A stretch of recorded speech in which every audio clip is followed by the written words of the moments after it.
Hola, hola. Os voy a dejar un documento que he llamado La Metamorfosis Guía de Postlectura, porque aunque se puede tomar como una introducción a Kafka y un poco a la metamorfosis, en realidad preferiría que lo escuchaseis y lo vieseis después para que vosotros hicieseis vuestra propia lectura. Bien, este señor que ves aquí es Franz Kafka. Sobre todo es muy conocido por este libro, por La Metamorfosis, un libro que publica en 1915, pero no solo por este libro, sino por otros muchos, ¿no? Sobre todo es reconocido como narrador, ¿no? Y tiene varias novelas, tres en concreto inacabadas: El proceso, El castillo y El desaparecido, que también tiene otro nombre que es América, ¿no? Así como sus cuentos, ¿no? Sus cuentos y sus novelas cortas como La Metamorfosis.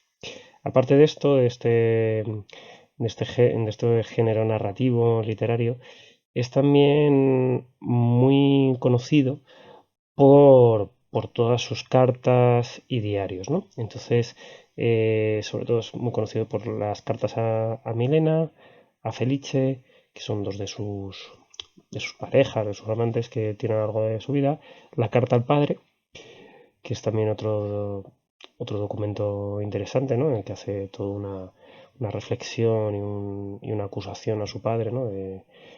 Sobre su vida. Y luego, bueno, pues aquí os he puesto un libro en el que se recogen aforismos, visiones y sueños, porque tiene mucha obra, mucha obra breve, ¿no? Muchos pequeños sketches, ¿no? Y algunos pensamientos de bastante profundidad, ¿no? Y que, bueno, se recogen de diversas maneras. Hay que tener en cuenta que Kafka publicó poquísimo en su vida y que, de hecho, la mayoría de estos documentos, de estos libros, tiene algunos más, pues fueron publicados por su amigo Max Brod, de una manera además bastante peculiar, un poco casi sucia, porque eh, bueno, pues reunió textos que incluso refundió textos que Kafka pues no se había planteado como tales, ¿no? Le puso el título de América, por ejemplo, a esta novela. Bueno, hizo una serie de cambios que pues no terminan de ser muy, por lo menos muy filológicamente correctos, ¿no? Es cierto que gracias a él, pues Kafka logró una gran difusión, ¿no? Kafka es uno de los autores más estudiados y más leídos del siglo XX. Después de su muerte empezó a crecer su fama y a partir de la Segunda Guerra Mundial se convirtió en uno de los autores más leídos, ¿no? Bien, un elemento central a la obra de Kafka es Praga, ¿no? La ciudad de Praga. Os he puesto aquí algunas imágenes. Praga, que es un lugar maravilloso, precioso. Estas fotos, pues algunas no hacen mucha justicia, ¿no? A lo que es Praga, ¿no? Os he puesto aquí, fijaos, esta es una de las casas de Kafka, ¿no? En Praga. Es la casa donde vivió y ahora se puede visitar. Un sitio bastante interesante. Luego os he puesto aquí también algunas de las obras así más conocidas, ¿no? Las obras arquitectónicas más conocidas, como el Puente de Carlos o la Catedral de San Vito, que es una catedral inmensa y preciosa. Esto es el reloj astronómico, ¿no? De la Plaza Central. Esto es una de las sinagogas que hay en Praga, porque en Praga había una fuerte presencia judía, ¿no? De los judíos orientales, ¿no? Digamos que eran los judíos, que muchos de ellos hablaban una especie como de alemán, ¿no? Era una especie de dialecto del alemán, ¿no? Que se llama yiddish. Y eran conocidos los judíos como judíos askenazíes, ¿no? Mientras que estaban los sefardíes, que eran los occidentales, los de España, ¿no? Bueno, España o la península ibérica, mejor dicho. Pues luego estaban los askenazíes, que eran todos los judíos que están en Europa Central. Aquí os he puesto también el cementerio judío de Praga, que también es un sitio maravilloso, muy bonito Praga. Os recomiendo que ahorréis y vayáis cuando se pueda. Y Praga es un lugar, ya os digo, es un lugar central. Ya aquí veis esta mezcla cultural, ¿no? Entre lo judío, lo, eh, lo, lo más cristiano, ¿no?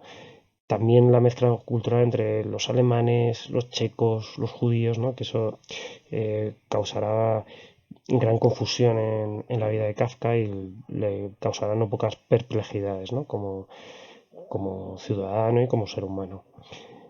Bien, os he puesto aquí un mapa de lo que del mundo político que vivía Kafka en ese momento, ¿no? Que era ni más ni menos que el Imperio Austrohúngaro. El Imperio Austrohúngaro era el heredero del Imperio de los Austrias. Si os acordáis de Carlos V, que era un Austria, era emperador, ¿no? de Austria. Y en realidad, pues el Imperio Austrohúngaro nace del nacionalismo húngaro, ¿no? Cuando los húngaros pues adquieren cada vez más poder económico y social y, y bueno, pues los emperadores se dan cuenta de que tienen que de alguna manera eh, bueno, pues dar cierta autonomía a Hungría, ¿no? Y lo que hacen es crear una especie de federación, ¿no? Eh, que es monárquica, aún así, y en la que conviven varios pueblos, ¿no? Es un crisol de pueblos, de lenguas, de religiones, ¿no? Que conviven más o menos con dificultades, ¿no? Ya a principios del siglo XX la verdad es que menos a lo mejor, ¿no? En ese momento, menos dificultades, pero es una zona muy complicada. Pensad que toda la zona de Praga, ¿no? Esta zona y sobre todo de la Bohemia y toda esta zona, ¿no? Pues era una de las reivindicaciones que hizo posteriormente Hitler, ¿no? Fue Chequia lo conquistó, Checoslovaquia, mejor dicho, lo conquistó posteriormente Hitler y fue uno de los lugares donde más judíos, pues asesinaron a los nazis, ¿no? Bueno, un mundo muy complejo a nivel político y a nivel social, que en 1918, con el final de la Primera Guerra Mundial, pues se rompe en muchos de los países actuales, ¿no? Algunos no tanto, pues por ejemplo, Yugoslavia, se crea Yugoslavia en ese momento, que ahora mismo pues no existe realmente como tal, como era entonces. Se crea ya un país que es Hungría aparte, se crea Checoslovaquia, que es la unión de los checos y de los eslovacos del este. Bueno, se crea Austria, claro. En fin, se crean varios países a partir del Imperio Austrohúngaro. ¿Vale? Es una región compleja desde la Edad Media, muy compleja, ¿no? A nivel político.